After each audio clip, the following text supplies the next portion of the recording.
Praise the Lord Jesus Christ. எனக்கு அன்பார்ந்த தேவ ஜனமே, தேவனின் சத்தங்கிற நிகழ்ச்சிக்கு நான் உங்களை வரவேற்கிறேன். ஆண்டவருக்கு நான் மிகவும் மனதார நன்றி சொல்றேன். என்னோட கூட சங்கீதத்தின் புஸ்தகம் 55வது அதிகாரம் 17வது வசனம், சாம் சாப்டர் 55 verse 17. அந்தி சந்தி மத்தியான வேளைகளிலும் நான் தியானம் பண்ணி முறையிடுவேன், அவரின் சத்தத்தை கேட்பார். ஆமீன். தாவீது சொல்றாரு, அந்தி சந்தி மத்தியான வேலை. நம்ம எத்தனை வாட்டி சாப்பிட்றோம் ஒரு நாளைக்கு? 3 times or more than 3 times இல்லையா? இந்த இடத்துல அவர் சொல்றாரு, அந்தி சந்தி மத்தியான வேலையில, காலையிலையும் மத்தியானத்திலும் ஈவினிங்கும் நைட்டும் சேர்ற அந்த அந்தி சந்தி, அந்த சந்தியா வேலை அப்படின்னு சொல்லுவாங்க. அப்படின்னாக்க ஈவினிங்கும் நைட்டும் சேர்ற அந்த ஒரு டைம்.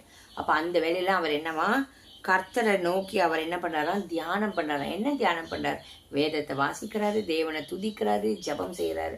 இன்னைக்கு நம்ம வாழ்க்கையில அப்படி 3 வேளையாவது நம்ம தேவனை நோக்கி பார்க்கிறோமா, நம்ம ஜபிக்கிறோமா, வேதம் வாசிக்கிறோமா? அப்படி செஞ்சா என்னவா, அவரின் சத்தத்தை கேட்டார்.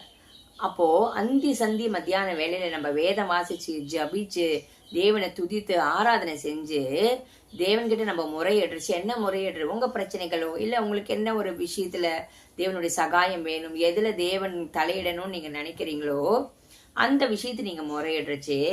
தேவர் கர்த்தரின் அவர் என் சத்தத்தை கேட்பார். அப்ப என்னவா, அவர் நிச்சயமா கேட்பாருங்கிற ஒரு நிச்சயம் தாவீதுக்கு இருக்கு. அந்த இடத்துல சொல்ற, அவர் என் சத்தத்தை கேட்பார். நான் இப்படி பண்ணுவேன், கர்த்தர் என் சத்தத்தை கேட்பார். அந்த நிச்சயம் நமக்குள்ள இருக்கணும். நிச்சயமா நீங்க இப்படி செஞ்சு பாருங்களேன். ஒரு நாளைக்கு அட்லீஸ்ட் ஒரு 3 வேளை வேதம் வாசிக்கிறது, ஜபிக்கிறது, துதிக்கிறது, தேவனை நோக்கி அமர்ந்து கொண்டு இந்த வேதத்தை தியானம் செஞ்சு பார்க்கறது, அதன்படி வாழ்ந்து பார்க்கறச்சு, நீங்க தேவனை நோக்கி முறையிடுறச்சு. எந்த விஷயத்த தேவனை நோக்கி நீங்க முறையிடுறீங்களோ அந்த விஷயத்துல தேவன் உங்க சத்தத்தை கேட்பார். கேட்பவர் எப்படி? கேட்டுட்டு பேசாம போற தேவனா இல்ல, கேட்கிறார்னா அதுக்கு பதில் அளிக்கிற தேவனா இருக்கிறார். ஆமீன். வாங்க நம்ம ஜெபிக்கலாம்.